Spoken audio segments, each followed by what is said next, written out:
मध्य प्रदेश की राजधानी भोपाल से बीके हिंदुस्तानी यूट्यूबर नेशनल मीडिया फाउंडेशन नई दिल्ली समूह पत्रकारिता परिषद नई दिल्ली आज नर्मदापुरम जिले की सिनेमालो तहसील के ग्राम पंचायत बाबरी आए टीम के साथ में। आज सुबह 4 बजे से बीके हिंदुस्तानी की टीम जगह जगह मां नर्मदा के दोनों तटों पर जो गंगा दशमी का स्नान करने लोग पहुँचे हैं उसके बारे में जानकारी देना चाह रही है। हम ये आपको बताना चाहते हैं कि जब से भारतीय जनता पार्टी की सरकार प्रदेश में और केंद्र में और कई प्रदेशों में पहुंची है, जिसका प्रतिनिधित्व प्रधानमंत्री के रूप में नरेंद्र मोदी जी कर रहे हैं, उनके मार्गदर्शन में पूरे देश के अंदर में हिंदुत्व को लेकर कार्य किया जा रहा है और लोगों में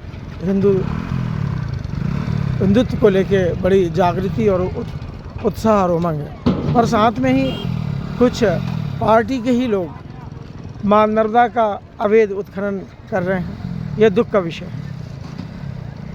जहाँ तक धर्म की बात है वहाँ तक तो पार्टी के लोग बहुत कुछ अच्छा कर रहे हैं और बहुत ही ज़्यादा अच्छा कर रहे हैं।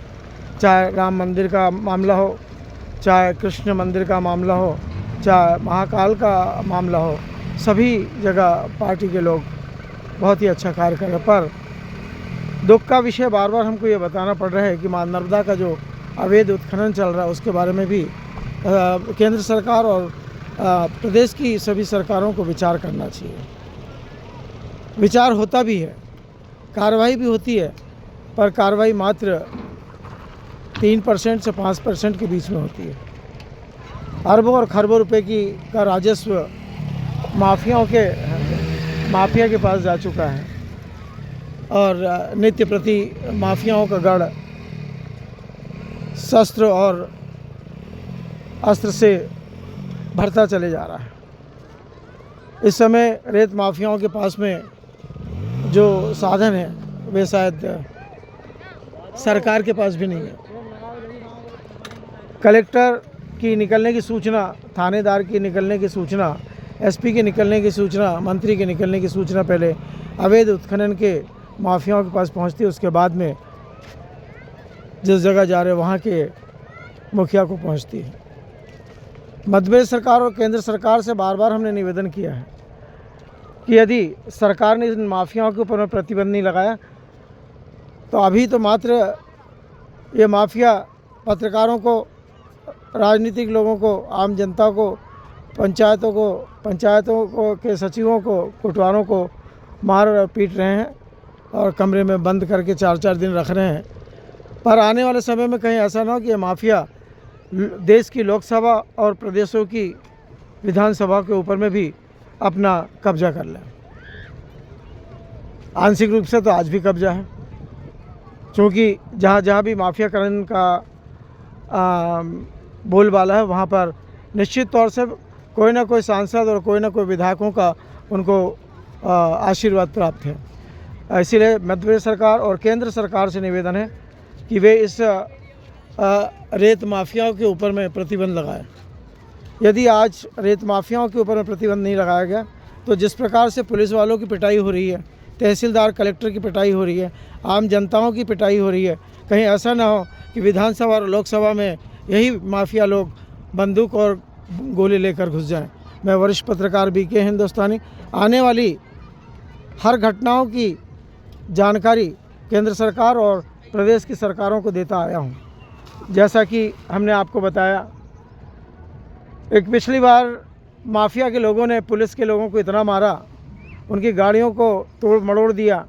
ठीक है, बाद में उन सभी को जेलों में बंद किया गया और अभी भी वे हाईकोर्ट के निर्देश में भी बाहर नहीं आ पा रहे हैं।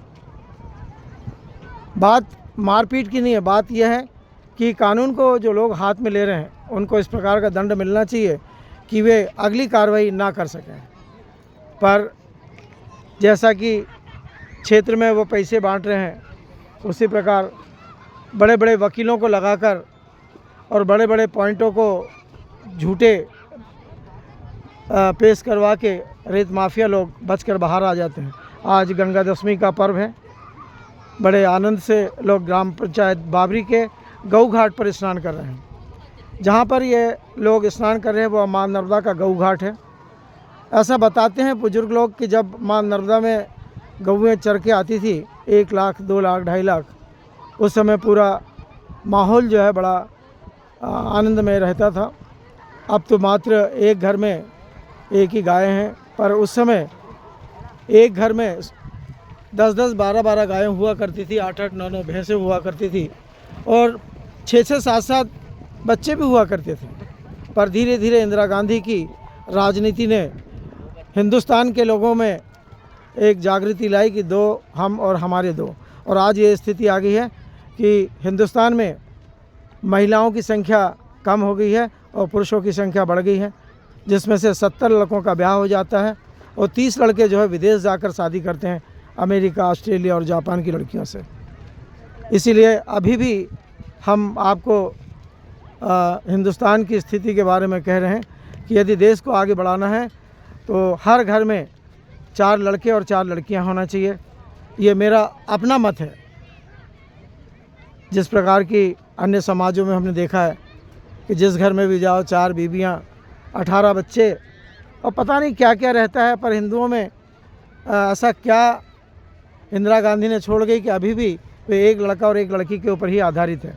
मैं वरिष्ठ पत्रकार BK हिंदुस्तानी फिर आज के इस पावन पर्व पर, गंगा दशमी के इस पावन पर्व पर हम पूरे हिंदुस्तान के पत्रकार, आने वाले धर्म प्रेमियों का, आने वाले स्नान करने वाले सभी धर्म प्रेमियों का हम आभार करते हैं, स्वागत करते हैं, अभिनंदन करते हैं। जय हिंद, जय भारत।